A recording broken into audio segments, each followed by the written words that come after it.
let's talk about our topic today. And our topic today is going to be the value of a service walk. And as you've heard me over and over and over again preach about what the buyers care about when they come and buy the car are those four factors. And let's just touch on them real briefly. When a customer comes to your dealership, there's four factors of which they do use to make a decision on whether to buy a car from you or not. And that first factor, and in this order, is the product. You have to first find a car that they love, that they want to own, that they want to drive. It doesn't matter about anything else. Right then, you got to find the right car. The second thing is they got to like you. They got to like you as a salesperson. They got to want to do business with you, because if they like the car but they don't like you, they can go somewhere else. Unfortunately, if they like you but don't like the car, they're also going to go someplace else. But let's assume that they love the car and they love you. Now comes the third factor, and that's the dealership. They have to want to do business at your dealership. Remember, there's so many places a customer can go to buy a car.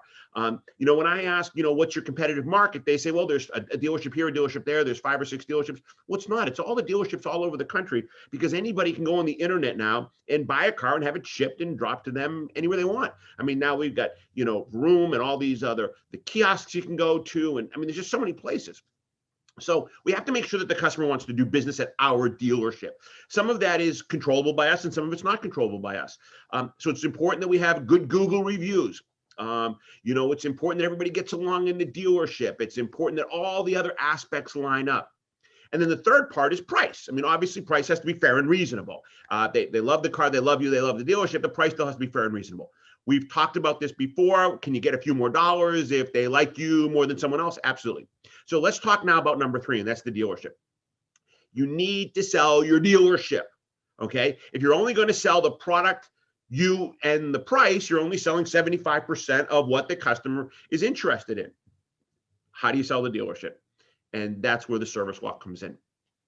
And I am adamant about the value of a service walk.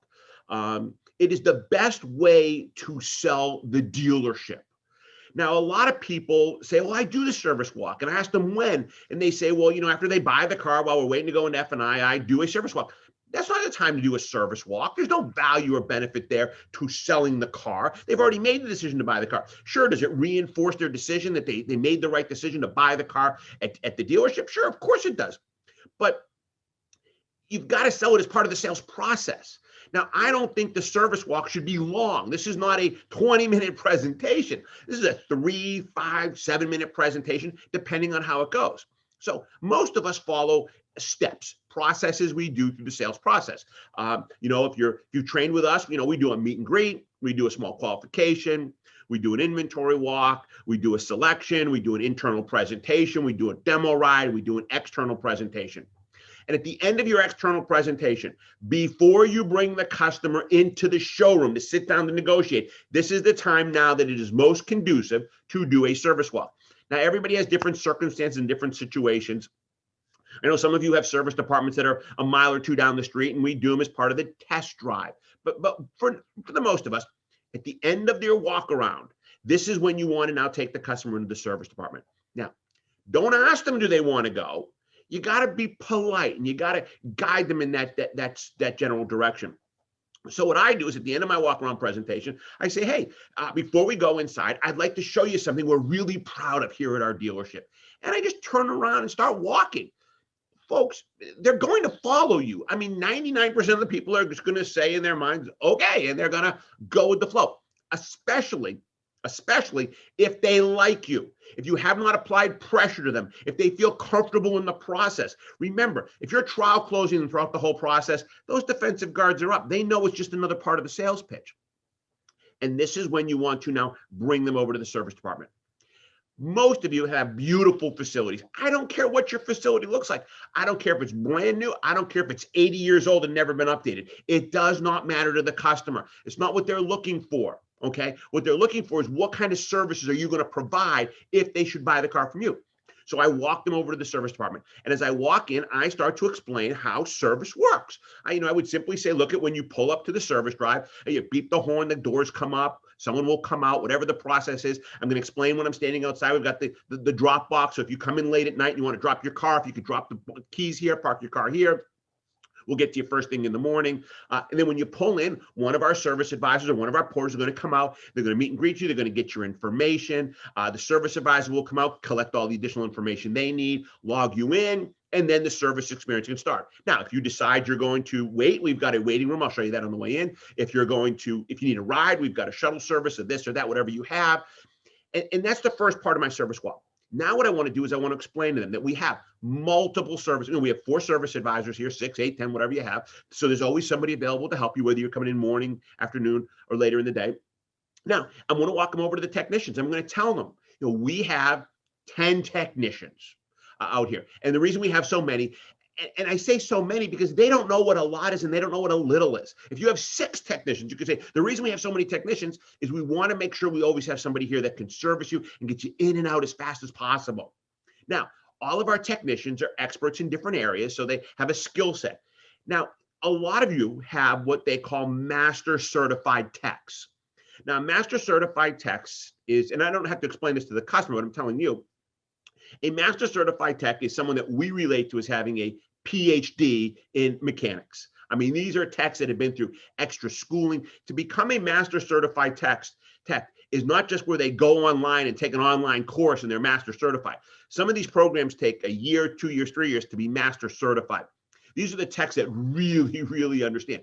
So what I might say is out of our 15 technicians, we're lucky, we're blessed. 3 of them are master certified technicians. And this is what I'm telling the customer. And I might say, it's sort of like having a PhD in mechanics, that they really understand this. So if there's something more in depth that has to be worked on, we do employ 3 master certified techs. I might, point out some equipment that we've recently purchased. We made a large purchase in this equipment over here, or if we've got a new front end alignment machine, or when you drive in, if we do the front end alignment right there, I'm going to tell them every time you come in, we're going to check your front end, make sure it's all lined up and everything's good to go. Go point over to our parts department. And again, remember, people don't understand what is good and bad, what's a lot, what's a little. So I might say over there is our parts department. And, again, we inventory over $250,000 in parts every day so that we make sure we have what you need when you come in. They don't know if 250 is a lot, if 250 is a little, whether you inventory 80,000 or $750,000. They don't know, and they really don't care. But what you're doing is you're letting your customer know that you can support them after the sale. And I'm going to talk about something in a few minutes that makes this even more valuable. Then I might walk them in and say, here's our customer lounge. If you decide to wait, we have a customer lounge, we have Wi-Fi, we have coffee, we have TVs, we have a kids play area, blah, blah, blah, blah, blah, blah. And folks, that's my service walk.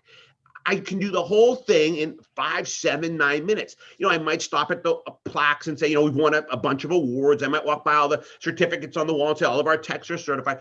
I'm not going to stop and spend any large amount of time on one area. That's not what the customer wants. This is supposed to be short, sweet, and to the point. Now, if you really want to take this to another level, that's your basic service walk.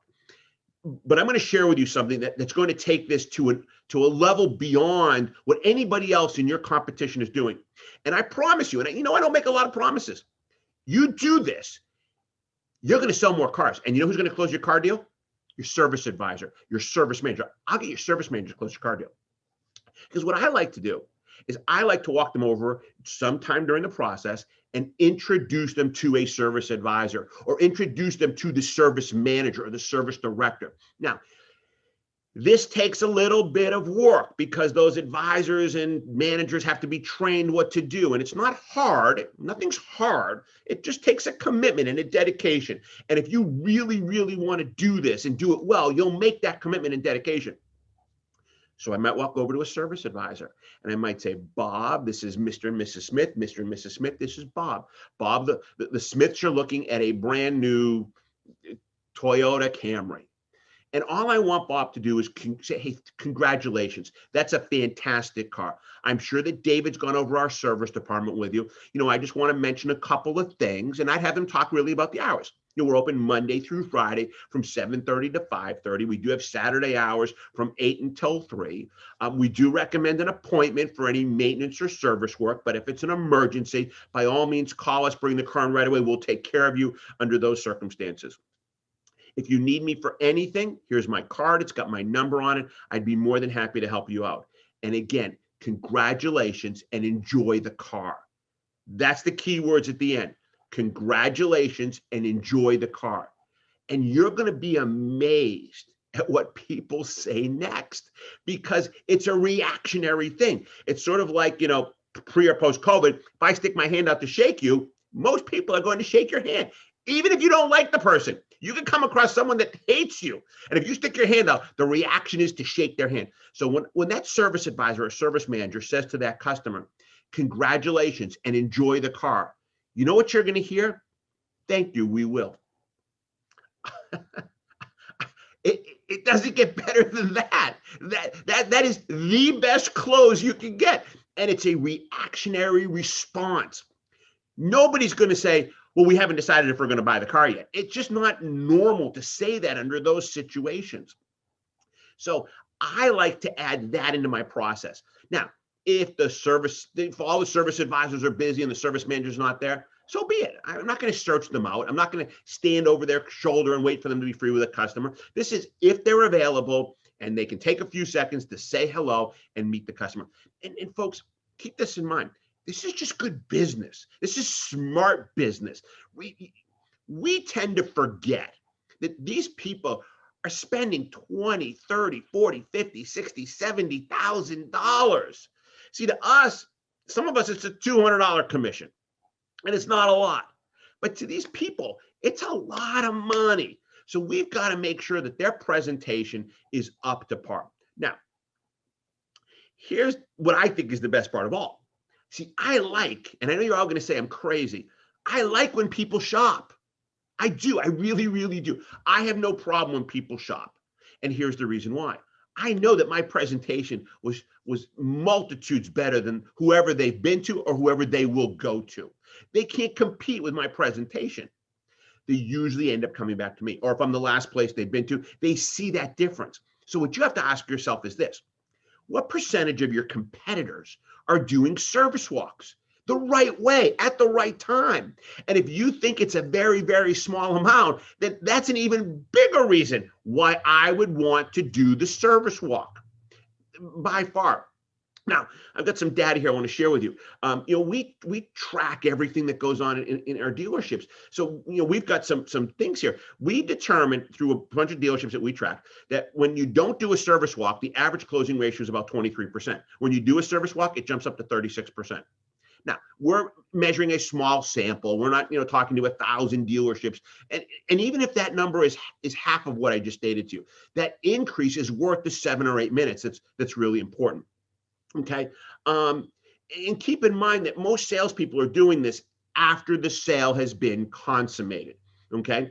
NADA, this I can tell you, they put out a report that we read recently that said less than 10% of customers receive a service walk at all. At all. They just don't receive a service walk. Now, what are some benefits that add to the negotiations? Well, first of all, it's going to make your negotiation so much easier. I mean, it's just going to make it so much simpler, because keep in mind, if you've introduced them to the service advisor or the manager and they've already said, yes, we're looking forward to it, we're going to love the car, blah, blah, blah, blah, blah. When you ask for the sale, it's a foregone conclusion. Now, I'm going to warn you, don't become assumptive at this point. Then you're being rude and disrespectful. When you get to your desk and you present the numbers, just because they said yes to the service advisor, don't assume, okay, well, let's write this up. That, to me, that's rude. That's just rude and disrespectful. You still need to ask for the sale. Would you like to buy the car? But you know where this direction is going. Your increased closing ratios. The other thing is this: for those of you that are using DLA Online, we've got the sales tracker on there, and we look at all your data that you're putting in on the sales tracker, and we love the data. I hope that those of you that are using that tile on the site are using it and seeing the data. The data that we're seeing is crystal clear. The grosses are higher when you're doing service walks, and sometimes it's $400 or $500 more.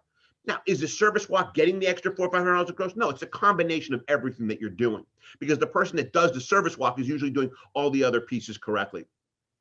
It also gives the customer a sense of commitment, of obligation. Remember, you've done a great job, and it'll also increase your service retention. And to me, that's very, very important, to get these people back in your dealership. But the most important thing is this: whether they buy or not. And remember, some people buy something else because they just did not like your product. Don't take it personal. I went to Ford and I liked the Chevy. Okay. It just, I liked your presentation. I liked you better, but I like the Chevy better. So don't take that personal. Just make sure that you're doing all the right steps. So I'm going to cut my presentation a little bit short today because I'm getting a ton of you that are already popping in with questions. So I'm going to go and jump into some of these questions right now, and you're going to see me look up because I'm going to put them up on my big board here. Hi, Carl. Good to see you. Hope everything's going well. Carl sent me a hello, Mr. Lewis. Do you have a class for advisors, managers on what to say on the service walk? Yes. If you're in your training modules under I believe it's under the sales process at the very end. And if not, just reach out to us and I will get you a script that you can then train with your service advisors and service managers. And the most important thing is that you put this in their perspective. Give them the bullet points of what you want them to say, role play with them a little bit, and then just let them say what they want to say. Don't get upset with a service advisor when they goof, make a mistake, it doesn't come out fluid. But if you do this regularly, if you do this all the time, they will get better and better and better at it. Now, me personally, it's just me. If a service advisor does a great job and I sell the car, I'm doing something for the service advisor. Whether every 2 or 3 deals, I'm bringing him a case of beer, whether I'm giving him $20, $25. I mean, it's just going to make that service advisor, service man, just want to do these things more and more and more and more and more. So let me see what else I got here. Okay. Abel says, what if my customer already uses my service department? Should I do a service walk? That's a great question. Yes and no. Okay. I think what I would do is I would say at the end of my walk around, I'd say, hey, do you have a service advisor that you typically deal with on a regular basis? Yes, Billy. Okay, great. Let's walk through service and just say hello to Billy real quickly. And I think as I was walking through the service, I would just do, hey, obviously, that we're open Monday through Friday, 7:30 to 5:30. Don't forget our drop box. If Billy's not here, there's other guys here. So I think even if they've already used our service, I'd somehow want to get that walk into the process. Might I cut it short by a minute or two? Yeah, absolutely.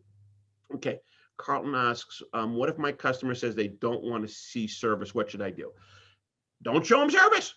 I mean, if you start that process, here, I'd like to show you something very quickly. We're very proud of here at our dealership. And the customer says, no, we don't need to see that. Let's just get right to the numbers. Great, no problem. Do that. You never want to force somebody along. And you have to be able to read the signs. When somebody says that, they're telling you they're still defensive. And it's going to be hard to close that deal. Somewhere along the line, you've made a mistake. Either you've too many trial closes and it irritated somebody, you're not on the right car, you're rushing through the process. And then we will take into consideration some people are just defensive no matter what. So if they don't want to do it, we're not going to do it. Okay, David, why is doing the service walk during the delivery process a bad time to do it? Well, excuse me.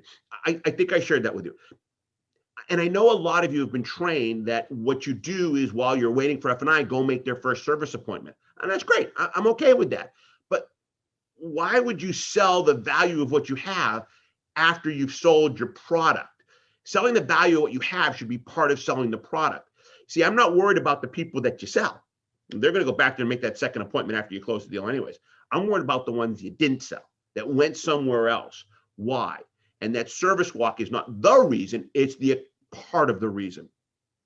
Okay, what if I can't find a service advisor who is available?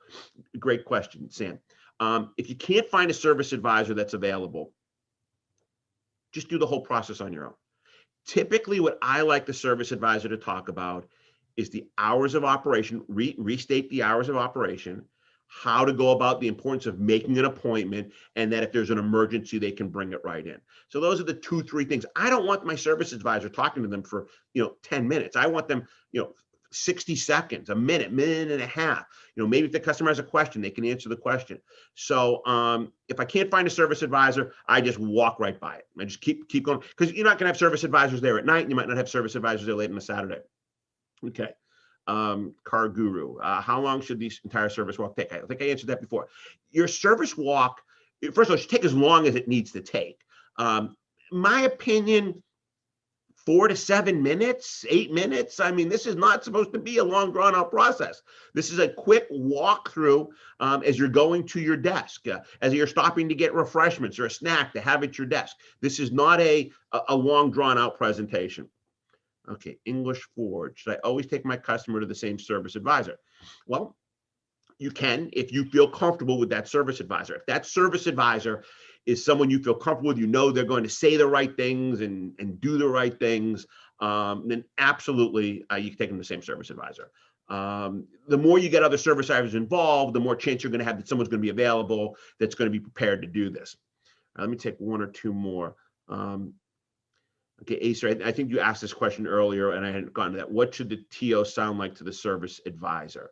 Let me just say that again. So what I do is after I've started my service walk and they've walked in and now we're heading over to the service advisor, I would just walk up to a service advisor who is free and I'd say, Bob, I'd like you to meet Mr. and Mrs. Smith. Mr. and Mrs. Smith, this is Bob, one of our service advisors. And this is where it gets key. I'd say, Bob, the Smiths are looking at a new Toyota Camry. And then shut up.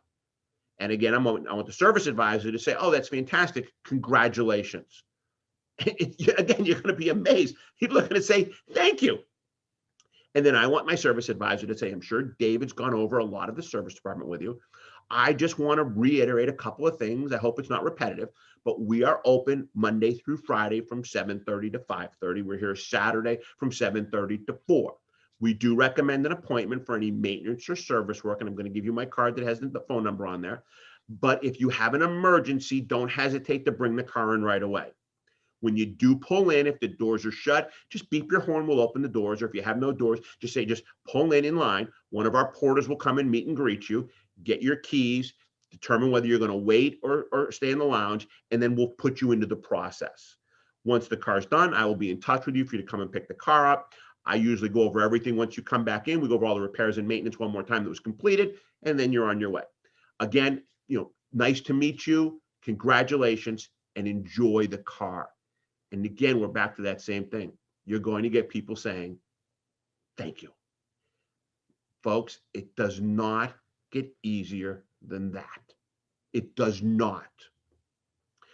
I'm repeating myself.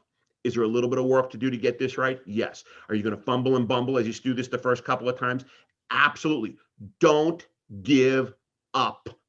Do not give up, okay? Because you know what? Most people quit just before they're ready to succeed. Do not give up. Thank you for watching my video, and I hope I inspired you. If you enjoyed the content, please like, share, and click the subscribe button. Once you subscribe, make sure to hit the bell so you can receive more content like this every week. And should you have any comments or questions, I'd love to hear them.